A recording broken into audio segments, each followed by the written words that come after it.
And looks like we're at about a minute after, so launch in to the session here. So hello, everybody. Welcome to today's webinar, the second session in our Solid Wood Bioheat webinar series. My name is Jonathan. I'm joining you from Sault Ste. Marie, Ontario today, and I'm going to be the host for today's session on solid woody biofuels. So last week, as you likely know, we launched our series by discussing some of the main benefits and considerations for using solid woody biofuels for heating here in Ontario. We're grateful that you've joined us today for the second webinar in this 6-part series. So thanks so much for tuning in. Before we get started too far down the road here, we do have a special message that we'd like to share with you on behalf of Ontario's Ministry of Natural Resources and Forestry's Forest Industry Division. And so to give that opening remarks, I'm going to pass the mic over to Kristen Fremlin. And she works as a manager in MNRF's Forest Economics and Business Branch. And she's going to share with us today some news about the Forest Sector Safety Measures Fund, which has been established to help forestry companies kind of deal with some of the costs of COVID-19 safety measures. So with that note, I will pass the mic over to Kristen. Thanks, Jonathan. Can you hear me? Awesome, great. Welcome, everybody. Thanks for having me.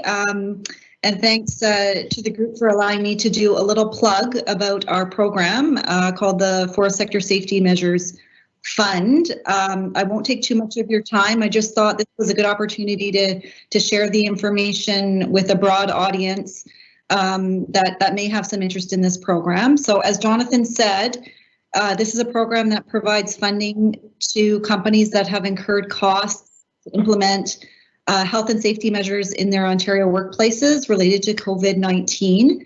The program is very short-term in nature, and it's closing soon. And so we're just making some efforts to get the word out to as broad an audience as we can, so we can generate as much interest as we can.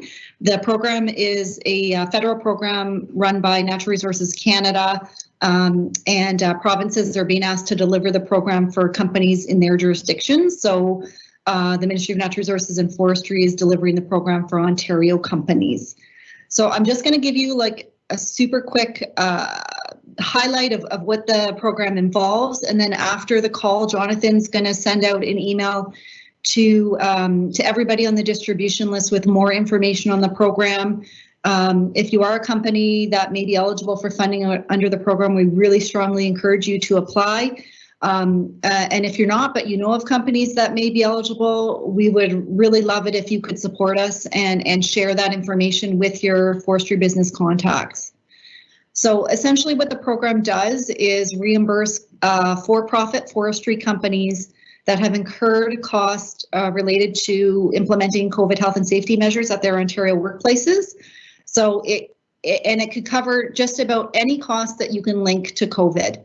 So that could run from PPE to plexiglass to hand washing stations to additional accommodations to vehicles. There's quite a wide range. As long as you can link it to COVID health and safety, it would be deemed an eligible cost.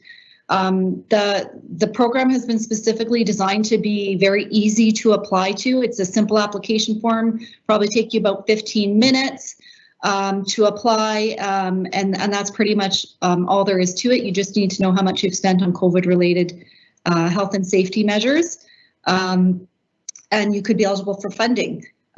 Funding amounts are essentially the lesser of what you paid for those costs, or $500 per employee, and it's pretty quick and simple. So just wanted to get the word out. I appreciate the time that you guys have given to allow me to make this little plug. And if anybody has any quick questions, I'd be happy to answer.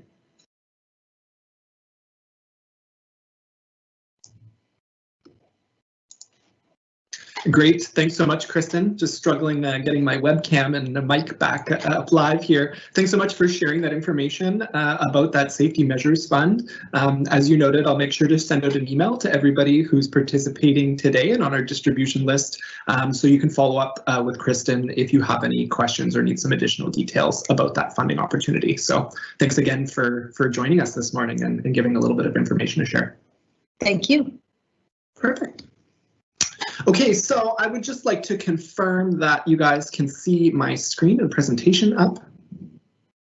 Excellent. Okay, so on that note then, I guess looking at the time, probably a good idea to get back to our regularly scheduled programming. So before we move on, I just want to reiterate to everybody today that this session is being broadcast to you live. And so we're very grateful that technology can help bring together, Bioheat experts from right across Canada, each in our home offices, of course. But unfortunately, sometimes glitches or time lags can negatively impact your webinar experience. So in the event that we do have any technical difficulties today, I ask that you have a little bit of patience because we're going to be working towards sorting out any issues quite promptly. If you do happen to miss part of today's session or you're looking to share it with a friend, we're happy to provide a copy of the session recording for review online a little bit later on, so stay tuned for that notice.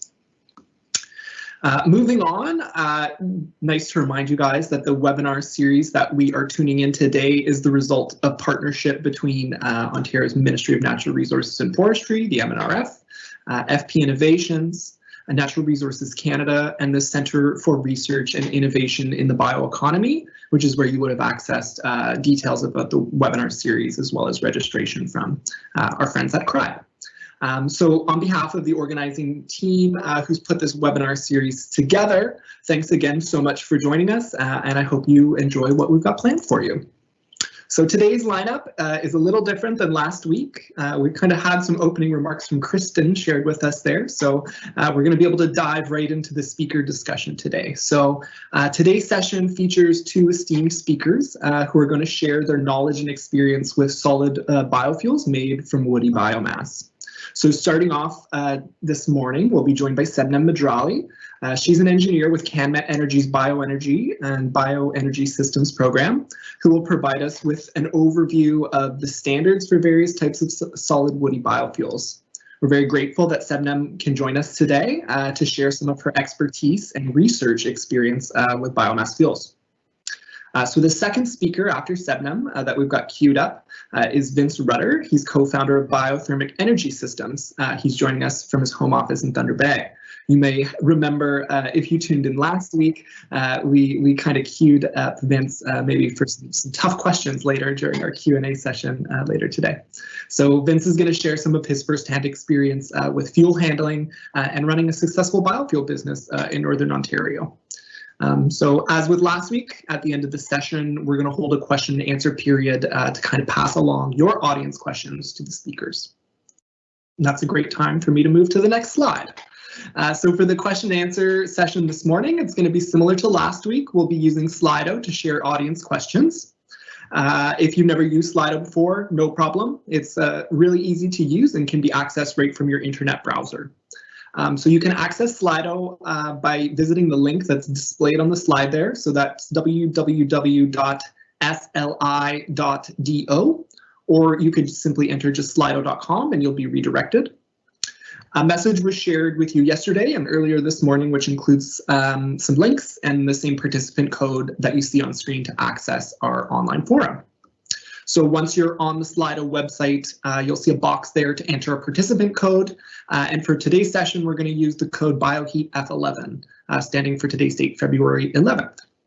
So if you have questions to share, please send them over Slido. Other participants will be able to upvote questions that they want passed along to the webinar speakers. So in the event that we don't get through all of the questions, we want to make sure to follow up with you afterwards. So stay tuned for responses to unanswered questions, and they'll be posted on the CRIBE's website as well. Okay, to make sure that everybody has got a chance to connect via Slido, we're going to do the same thing that we did last week. We're going to share a quick poll to make sure that everybody has a handle on how the system works. So we know that people today are joining us from right across Ontario, Canada, and beyond. So we want to ask, where are you joining us from today? And we'll just give everybody a moment to submit their response over Slido. We had some pretty diverse answers last week. Interesting to see how it compares today. So wait for a minute for those responses to come in.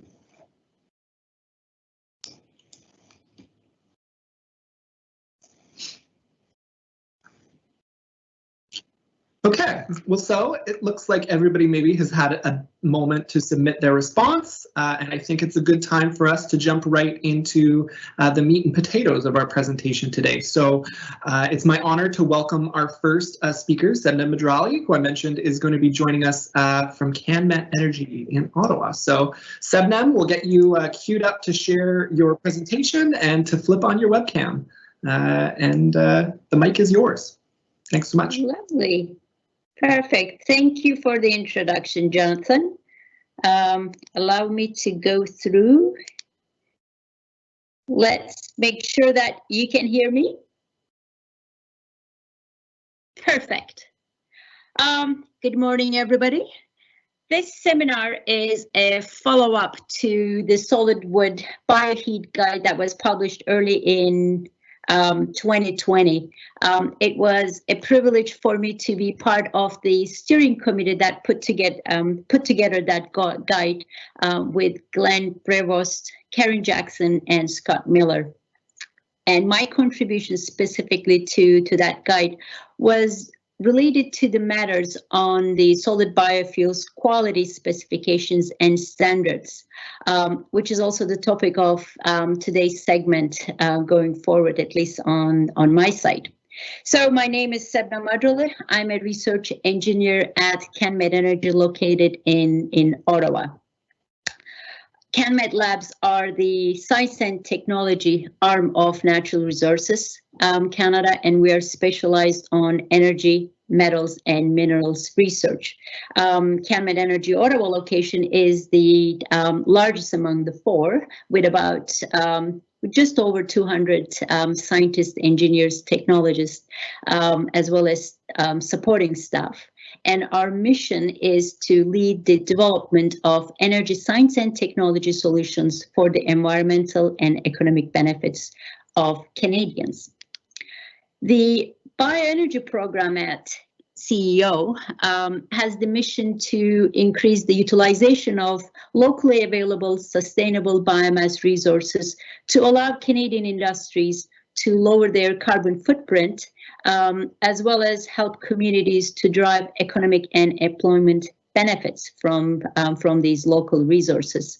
Our specialty specifically at CanMet Energy Ottawa is on the conversion side of the things, and we work on converting those biomass resources to energy products like heat, power, and fuel products. If there is anything that I would like you to remember from this presentation, it would be this: fuel quality matters. Maybe before even going any further, I would like to frame this discussion further, because what we are really talking about here is bioheat applications. And in the bioheat applications, we are particularly targeting the commercial institutional sector, including the small district heating systems. And in that context, for applications, using, and particularly with those that are using solid biofuels, it is very important to remember that the type of equipment used in these applications are designed with specific biofuels in mind, and they are also designed with specific specifications in mind. The other aspect to this, in addition to the applications and the technologies, is the fact that biomass resources that are being used in these applications come from a variety of sources, whether it's forestry, agricultural, or organics in the municipal solid waste. As a result of this, though, the characteristics of the biomass resources vary significantly, and at the end, the biomass being generated are not created all equal. So keep that in mind because they are going to be a very important aspects of making sure that any project on the Bioheat, whether it becomes successful and viable. So what is the difference between the biomass and solid biofuels? It's very simple. Biomass is the raw material that are being used in the manufacturing or production of the solid biofuels. In Canada, for most of the biomass that we are using, and in the context of this this presentation, we're really focusing on the woody biomass.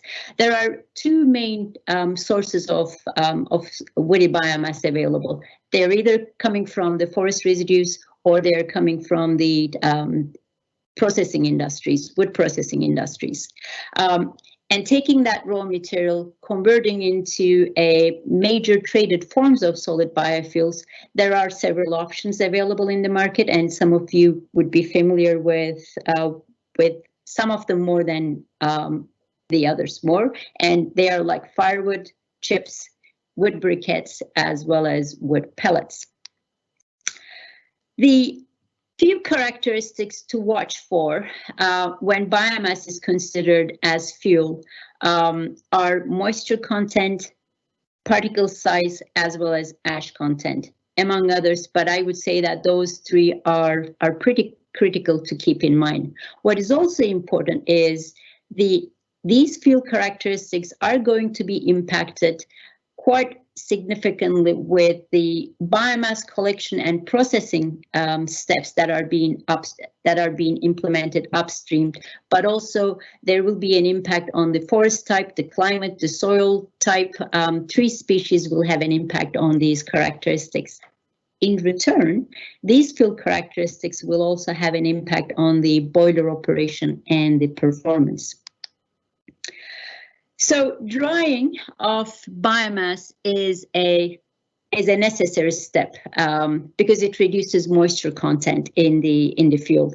The picture that you're seeing on the left-hand side, this is a Canadian operation, Atlantic Canada. The picture is provided by Acknowledgement, and what you're seeing here is the unmerchantable logs after the harvesting being piled up and dried over a period of time before they are being chipped and being provided to several public heating installations in Prince Edward Island. In addition to drying, screening is another important step that sometimes I believe we do not pay enough attention to, and that's the step after the size reduction, whether it's done after the chipping or grinding operation is done, to remove any materials oversized or finer materials, undersized materials, to be removed so that your fuel particle size distribution is being narrowed, and any of the unwanted materials, the oversized materials and the finers are being removed.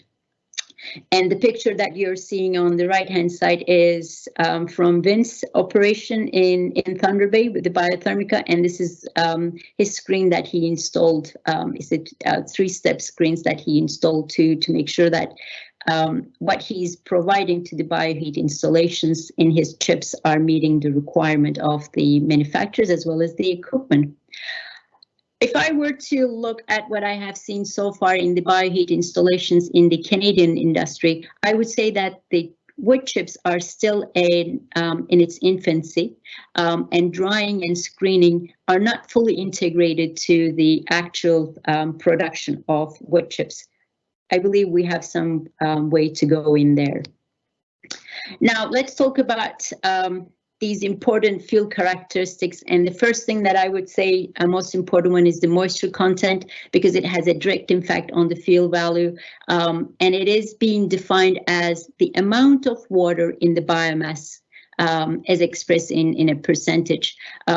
One thing to remember is when the forest or the trees are being harvested, typically you would have about 55 to 60% moisture content in the raw biomass, and that is too high for any of the boiler operation to be able to sustain combustion. So it's important to have a good handle on the moisture content and reduce that to typically what is being preferred by majority of the installation equipments, somewhere in the range of 30 to 40% of moisture content. Now, this slide aims to highlight the importance of moisture content on the heat production. What it depicts is that 2 truckloads, the same size, say 30 tons, metric tons of trucks. One of them is filled with drier wood chips, while the other is filled with green wood chips. The 2 has different moisture contents, one at 30% and the other one is at 55%. What this makes is that difference in the moisture content leads to significantly large difference in the actual energy content in that truckloads.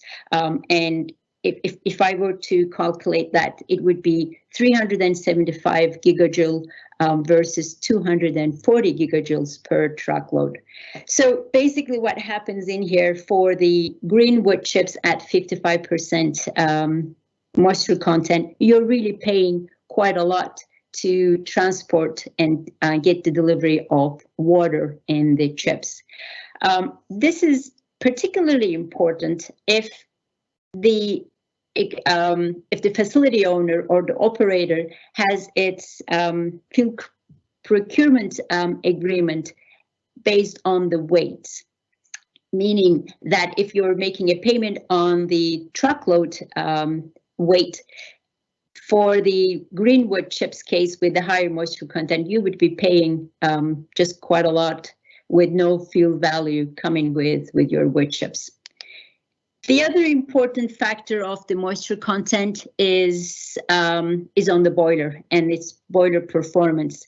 A higher moisture content, using the higher moisture content fuel in the boiler, which was more than what it's designed for the boiler, it will reduce its output. And here you're seeing a simple graph showing that correlation between the increasing moisture content versus efficiency. Now, the other important aspect to consider here, in addition to the performance, would be related to the actual emission profile coming from these systems. Definitely higher moisture content fuels would lead to higher particulate matter being generated during the combustion, as you're seeing here in the top 2 pictures of the filters that are collected from stacks. So the particle size, we talked about it, and we also talked about what a wide range of fuel size and uniformity that exists with the solid biofuels, especially with the woody biomass fuels, from pellets to briquettes, which are much more uniformly shaped compared to chips or hog fuels that might be after the grinding or chipping operation might have a wider range. One needs to pay close attention to that particle size distribution and the size itself, simply from boiler performance, but also minimizing the issues as it relates to the storage and feeding system, like the pretty common to hear bridging is happening in the silos or auger issues are happening in the feed systems as the sizes of those particles are changing. One other thing to remember, and this is my last on the fuel quality parameters characteristics, and that is ash, as well as the extraneous materials that might be introduced to that fuel during the storage or transportation. Typically, woody biomass has a low ash content, say 2%, 3% maybe, going up to that high level. But if you have some bark or needles being introduced to that solid biofuels, that ash content could be higher. The extraneous materials, on the other end, it's not intrinsic to the woody biomass itself, but it's been introduced from outside, and it could be the soil, the gravel, the rocks, and the metals, which have no value, but will have a detrimental effect on the boiler operation and your feeding system as well. So In addition to the considerations that we talked about so far on the boiler performance, fuel characteristics are also important from safety and health perspectives, particularly at the handling, storage, and the transportation processes.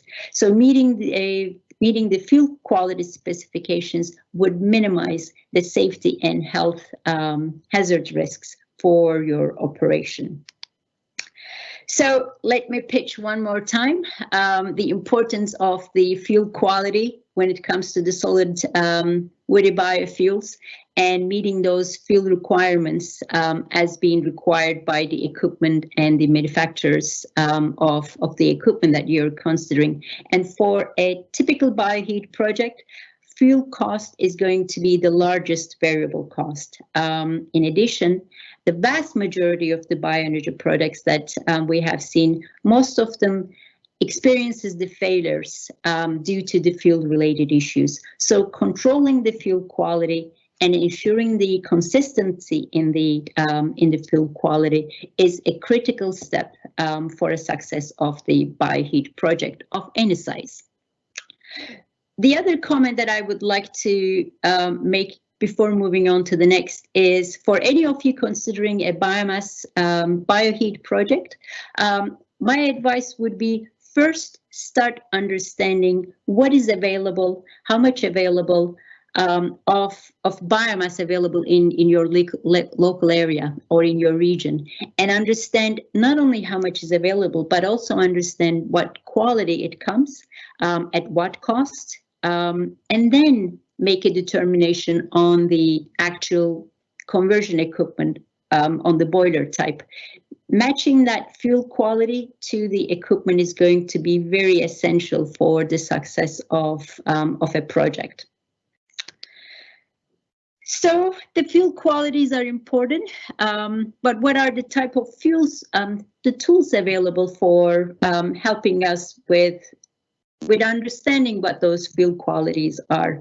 And here in the next several slides, I'm going to talk about the standards, what type of standards exist right now in Canada for the benefits of producers as well as the end users.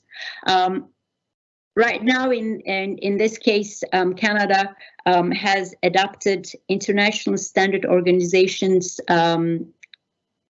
solid biofuels standards, which are about over 60 of them available right now, and majority of them also being adopted by the CSA. And what these standards are really stemming from is they're first of all applicable to all raw biomass materials, from the woody to agricultural to other types. They also cover all the major traded forms of solid biofuels available in the market. What is very neat about this standard is how it's been structured and the foundation is being set up. And it's the foundation of this 17225 series is based on the origins and the sources of the raw materials. And then the classification systems are being introduced for the different traded forms. And then the actual properties for each of these traded forms of these fuels come after that. So it's a nice hierarchically built system, gives flexibility based on the raw materials. So in terms of the other details on the standards, it also set forward some grading systems for all the solid biofuels that you're seeing in the pictures: firewood, chips, pellets, and the briquettes. And it's specifically designed with the markets like residential, commercial, and institutional bioheat installations, as well as combined heat and power installations in mind. So I have been talking about that flexibility and hierarchy on the ISO 17225, and it's really the foundation of it is being the origin and sources of the biomass. In the case of woody biomass, there are 3 sources being identified under the ISO standards. coming from the forestry applications, operations, the byproducts and residues generated during the wood processing industries, as well as used wood. So what those standards look like, here is, I'm going to put two slides, one on the chips and the other one on the pellets, as you're seeing here, just to give you an idea what this standard looks like on actual paper, and how they differentiate between each grades. So as I said, origin and sources are the foundation. It starts with that, and each grade has specific types of origins it's being used for its in its production. Grade A1 being the highest quality, so it restricts the number of choices for the raw materials to a smaller pool, and while you're going lowering the grade with the grade A2 and grade B, you're really introducing other raw material sources into the production of wood pellets. There are also parameters like mechanical durability that comes into play with the pellets as part of the actual production parameter. So the other one, here is a picture very similar for the wood chips. This is the 17225 part 4. Again, the raw material and the selection of raw materials makes a different differentiation on what grade of wood chips one is going to be using. Because chips are being prepared through the chipping process, it's important to make sure that there is a particle size distribution being defined for this. So that's why you're seeing as a second row in there, particle size is being defined for the applications, and then the moisture content and ash content are introduced as variables for different grades of wood chips. And as you're seeing here, there are 4 grades of wood chips available, 2 under grade A and 2 under grade B. So I'm going to skip this, but please feel free to look at this and spend some time at your leisure. This is only to give you an idea on how the technology and solid biofuels and applications would be linked and interrelated to each other. I'll just skip that quickly.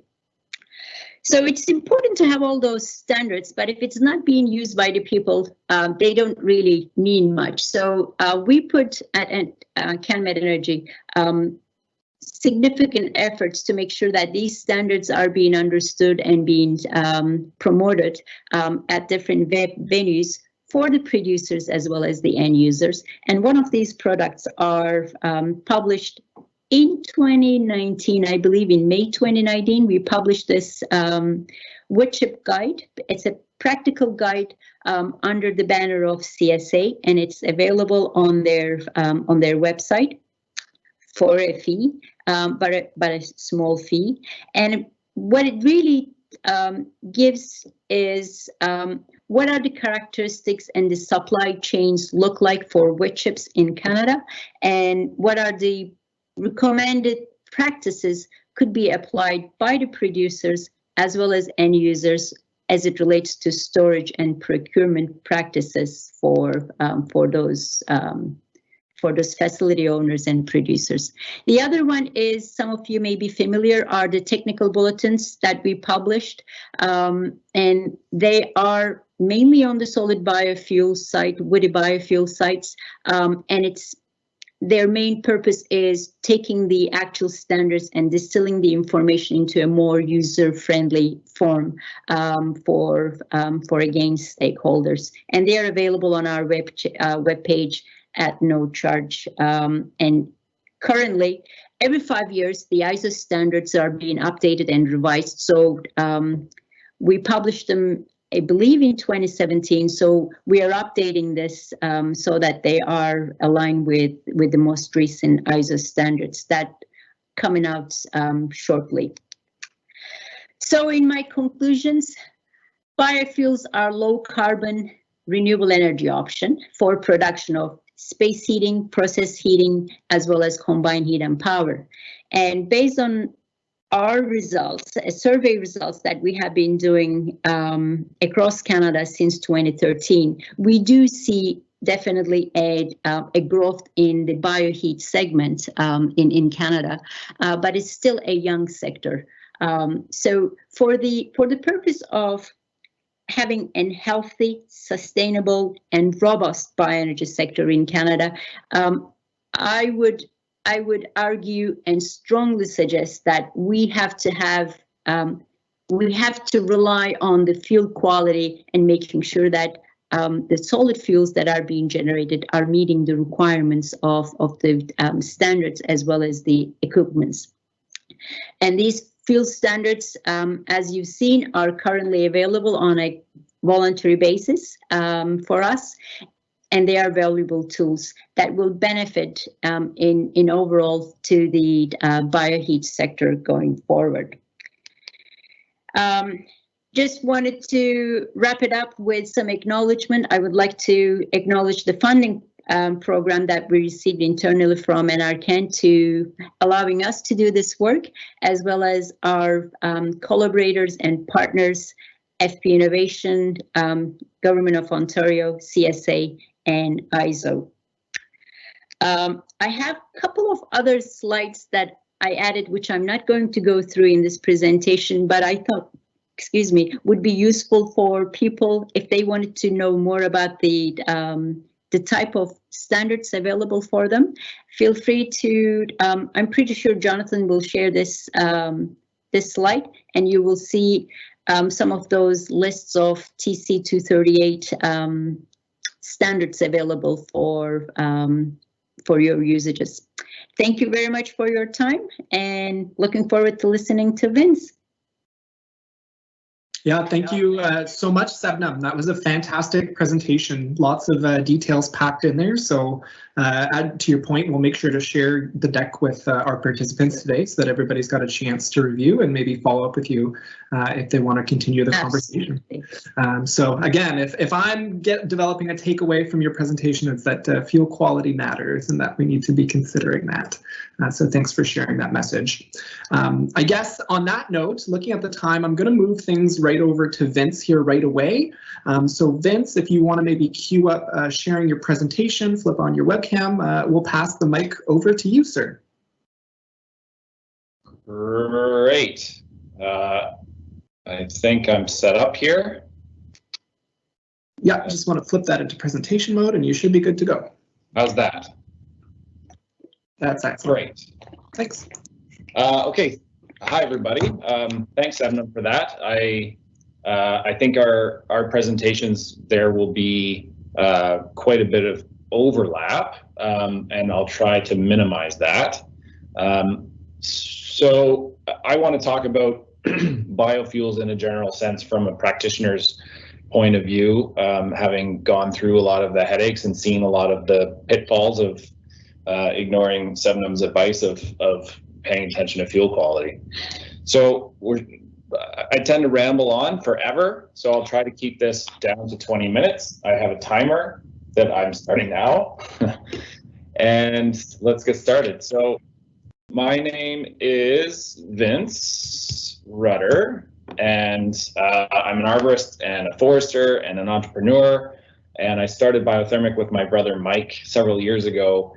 And we certainly made a lot of assumptions about how easy this might be and how the opportunities are vast. And we've gone up a very steep learning curve and have figured out that biomass heating is in fact extremely difficult, and there are many aspects to know. And as I say here, to be successful at this, you have to understand every part of the system, from fuel supply to fuel handling to boiler design and boiler maintenance and everything in between. So we're talking about wood fuels, and I will keep this a little bit simpler and only talking about three kinds of wood fuels: firewood, wood pellets, and wood chips. And in each of those categories, of course, there's a lot of diversity and nuance. So I'm going to go through all these items in the presentation today. Each fuel has its own range of where it belongs and where it works and where it doesn't work. At the lower range, firewood works really well. When you get to a higher heat output, then it doesn't make sense to have so much manual handling of the fuel. It makes sense to go to an automated system. Wood pellets fit very well in a range from very small to somewhat large. As soon as you get large enough and you have that big of an investment and that big of a heat load, it makes sense to move to wood chips because you can afford the handling systems that are required for it, and the fuel is much, much cheaper. And if you want to do the conversion into BTUs, there's your number. A perspective, an average house in Canada will use 15 to 20 kilowatts of heat, and an average, I don't know, a school will use about 300 to 500 kilowatts of heat. And if you get up to 3 megawatts or 3,000 kilowatts, then you're typically in the district energy range or heating a group of buildings or one really large building. Appliances, pellet stoves and wood stoves are great, but they're extremely limited to the small end. They really only just they're a space heater. They heat up a one room or a group of rooms, and they don't move heat very well among rooms through a bigger building or through a house. So really you can only use them effectively for residential, maybe small commercial, but even that can be a pain in the butt. Beyond that, we're only talking about boilers. Boilers will serve all the heat loads extremely well. And in our opinion, forced air systems, there are options, but it is a more difficult appliance to run, and it's more difficult to control emissions. Firewood, the first category that I won't spend too much time on because everybody knows what it is, but it's important to understand the combustion of wood, and that it is a two-stage process. The first stage, primary combustion, is basically the wood heating up and releasing gases, and the second stage being secondary combustion, where those gases are burned.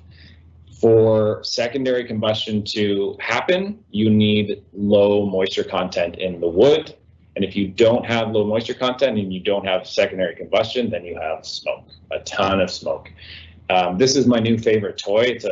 It's made by Solo Stove out of the States. It's a backyard fire pit, and it has a double wall. So it actively controls secondary air and adds it at the top of the fire pit, which then burns the gases that are created from the primary combustion lower down. So you get a smoke-free fireplace. I've always wanted a fire pit in the backyard, but I just can't get over the smoky inefficiency of it, and this solves that problem. It's also a good way to illustrate the two stages of combustion. Pellets they're very common across Canada. We make millions and millions of tons in Canada. Of course, we export millions and millions of tons, which is silly, but it's something that we're all working on. You can get wood pellets in 40-pound bags at any hardware store pretty much. The prices range from $5 to $8 a bag. The later in the winter you get, as supplies dwindle, then the price goes up. 1-ton super sacks are also available at most mills. They're not really something that's retail. You go to the mill and buy them directly. You buy 1, 2, 3, 4, a truckload of them. They all have a spout at the bottom, so if you lift them up, then you can undo the spout and the pellets will flow out in a matter of 10 seconds or so. They're very convenient. They can be wrapped in plastic and stored outside, and you can handle them with conventional equipment. We deliver wood pellets sometimes by putting super sacks on a crane, and then drive the crane out and lift the sack over a silo and then pull the drawstring at the bottom, and you can deliver 5 tons in about 2 hours, 3 hours, depending on travel time. Bulk delivery is the main goal, and it is available in some places in Canada. The picture here is a truck that we built a couple of years ago that is being used by Wikwemekong with great success to feed their boiler systems. There's pneumatic delivery available in some areas, but Canada is, it's such a big country. The travel distances are so huge, it's a very difficult business to make. You need a high density of heat loads, pellet clients, and access to a pellet mill that's close. There's some parts of the province that are extremely difficult to supply with wood pellets. And if you look at the prices here, you'll see the range. The most expensive is bag pellets, and the cheapest can be bulk delivery if you're close to a mill and the travel time is low. Super sacks, though, you can buy them for cheap, but beware, they're heavy. You have to move them with equipment. Pellet quality is crucial, obviously, as Sebnum said. It applies to wood chips and also applies to pellets, but fortunately with pellets, it's easier to monitor the quality of wood pellets because the manufacturer will often tell you what the quality is. We look for, in North America, a couple different logos, the EN Plus A1 standard, which is based on the ISO standard 17225-2. And that is a global standard, and if you see that, then you can trust that the pellets you're buying are quality. Also, the Pellet Fuels Institute out of the States has a system that is accurate and successful. So it's important to pay attention to pellet quality for sure, but that's far easier. The user doesn't really have to figure that out, not like with wood chips. How's that for a segue? Wood chips are not the same as wood chips, and they're definitely different than wood chips. I hear so often that people refer to the fuel as wood chips without being more specific. Like, are we talking about shredded wood? Are we talking about tiny little wood chips? We're talking about sawdust. There's many options. I've laid out a range here. Sawdust, which is common and can be used for fuel in some situations, but it's very difficult. It has a high surface area. It sticks together. It can hold moisture. It comes in clumps. It's really light or really heavy. Wood shavings are similar, and you get these from planing processes. So there are some situations, some mills that produce a lot of them. The animal bedding industry uses them quite extensively.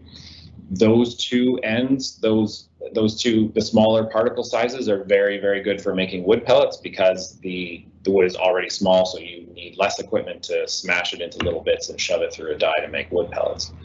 Wood chips, which I want to talk about more specifically, are a class of their own, but you go beyond wood chips and then you get into hog fuel.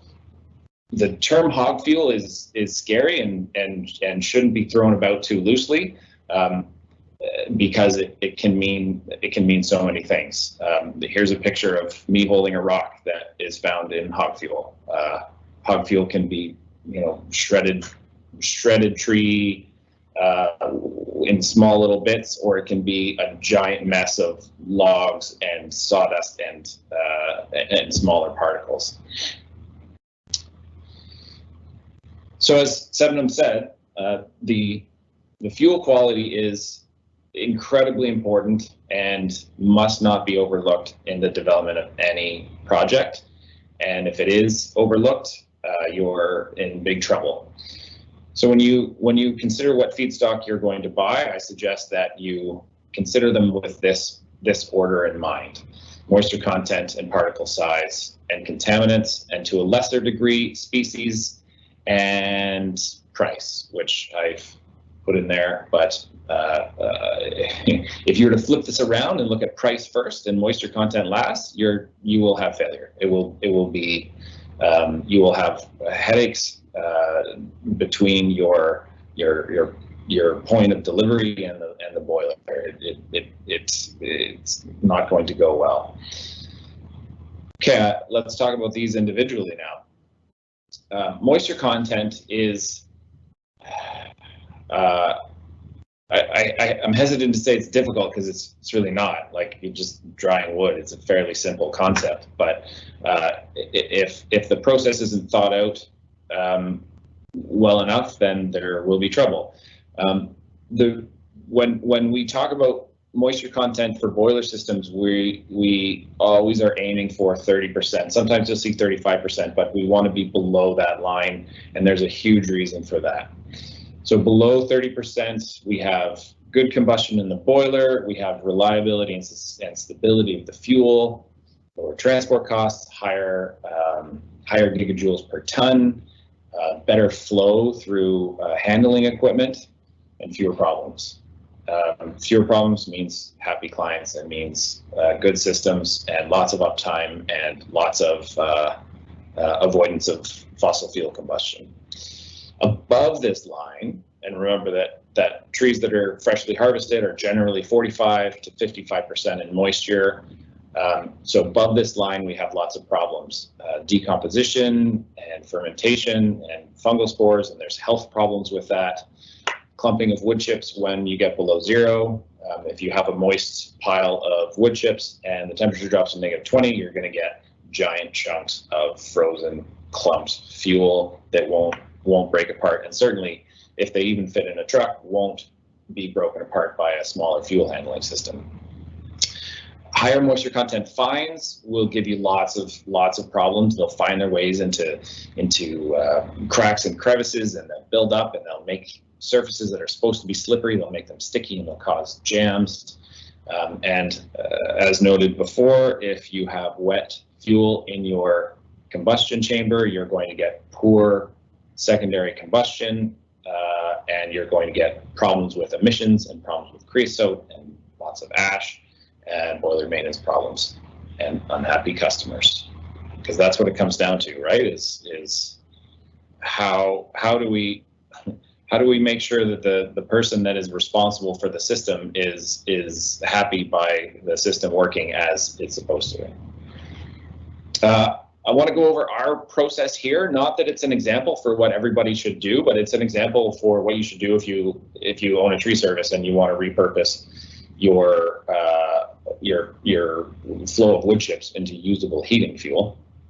We have a screening plant, which you see here, and you saw in Sevenum's picture. We bring in wood chips that are green because our arborists go out and they remove a tree or prune a tree, and they have to chip it right away. There's no room for storing it or drying it. When you pile chips that are wet, you get decomposition happening immediately, and the pile heats up. We've had the fire department called at least more than twice because someone sees a pile of wood chips that they think is on fire, but it's really just steaming. We also have some people that are in need of places to sleep that tend to find a home under this bridge, and sometimes they figure out that sleeping among the wood chips is far warmer than sleeping under the bridge. And they're right, it's just kind of wet and stinky. So we take advantage of the decomposition process. We pile the chips up, we allow that pile to heat up and to decompose, and as that moisture is driven out of the pile, the moisture content gets lower and lower, and at the bottom of the pile it gets to below 30% and it stops decomposing and it's stable. We put it through the screening plant, it mixes it up and releases more moisture, and then we shove it in the covered building. And at that point, we're getting to below 30% where the fuel is then stable and it doesn't freeze and clump, and we can scoop it up in the middle of the winter and put it in a truck and send it to our clients, and they're happy. Just chime in here, Vince. You got about 5 minutes left. Just want to give I see that. 5 minutes and 5 seconds according to my timer. Perfect. There's better ways to dry. In general, you want to avoid chipping green trees and then drying the wood chips. It doesn't work very well. It's very difficult. You want to take logs and leave them out in the air and dry them that way, and then chip them. You don't need to get them down to 10% moisture, or it doesn't have to be that low. It just has to get to below 30. And Sevenum had a picture of Act4 that does this on the East Coast. It's an extremely common way of doing it. You just leave piles of logs out and they dry. There's some difficulties with this, logistical difficulties. One, cash flow, obviously. If you are paying someone to harvest the wood and then not selling it for a year, then you have to manage that cash flow problem. You also have to make sure that the equipment that you line up makes sense with your clients. If you have one small boiler, you can't mobilize a chipper and a loader every 2 weeks during the winter. It's too expensive that way. If you have a bunch of clients, then you can mobilize one machine and one loader and a few trucks and service all those clients and do that, whatever, 2-3 times a winter.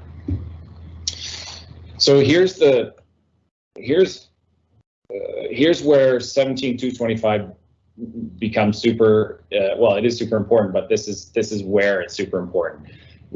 Particle size must be controlled in our fuels to avoid problems in the boiler system.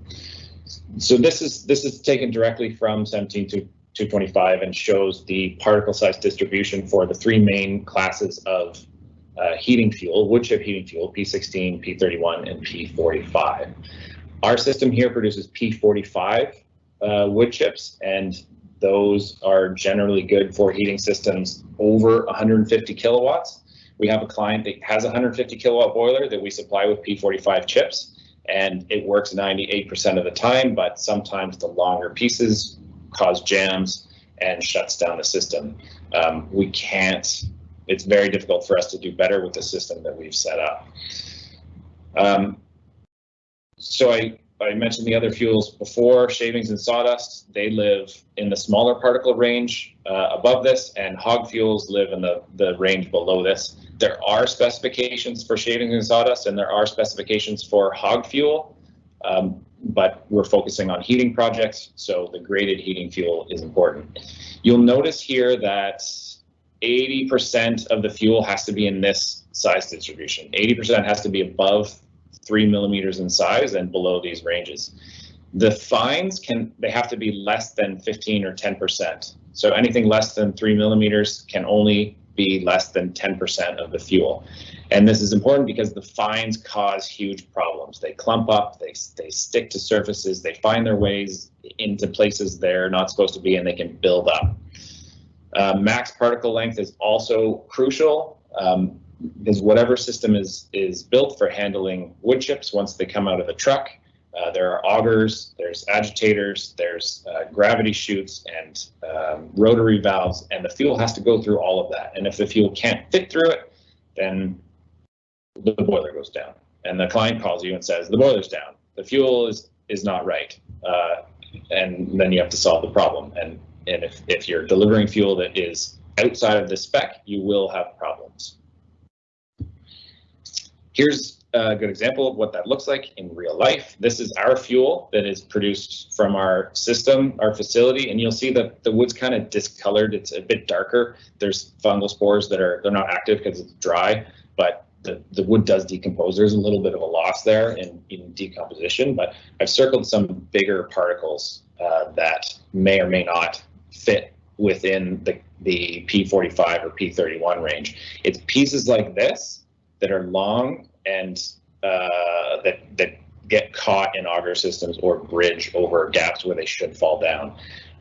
It's not just the length that matters, it's the cross-sectional area. If a piece is long and skinny, like this little twig, if it's over the length, it's probably under the cross-sectional area limit. Just means an auger is likely to break it. Whereas this one, an auger is less likely to break it because it's thicker, right? Not rocket science, but those two pieces of wood could cause a jam and could cause the boiler to go down for a day and cause your client to call you and say, what's up, please fix my boiler. So quickly, our process to screen wood involves a 3-deck screening plant, and we take out the smalls. My timer's going off. We take out the fines and we take out the big pieces, and we're left with the stuff in the middle. It's not perfect, but we had to build this with some constraints. So this is what we built, and it works great for our main clients. It would be better to make it better. Okay, I'm going to skip over the chipper construction and how chippers work, and just note that European chippers and North American chippers are vastly different, and North American chippers do not care about what comes out of the chute. They just care about how fast it comes out of the chute. European chippers, they have an additional system in place so that it screens the chips before they come out of the chute. So this is a client, Sandpoint First Nation, that has this chipper that the boards go right into the chipper and right into the bunker, and they're the right size, and it's perfect.